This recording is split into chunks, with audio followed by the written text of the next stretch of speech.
पंचायत 5 ಮಂದಿ ಬಂದು ಬಂದದ ಪೇಪ ಮಾತು ಹೇಳ್ಬಿಡಪ್ಪ.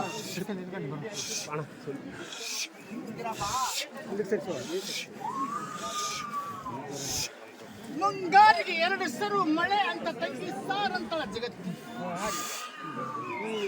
ಮುಂಗಾರಿಗೆ ರೈತನ ಬಾಳು ಬಂಗಾರ ಆಗ್ತದೆ ಈ ವರ್ಷ ಅಂತ ಸಾರ್ ಅಂತ ತಂಗಿ. ಜಗತ್ತಿನಲ್ಲಿ ತಳಮಳ ತಳಮಳ ತಳಮಳ ಅಂತದ ಜಗತ್ತು. ಯಾರು ಆ ಕಡೆ ಕಿವಿ ಕೊಡಬಾರ್ದು. ಅಪ್ಪ ಇರ್ತಾರ ತಂಗಿ ಇರ್ತಾರ ಸದಾ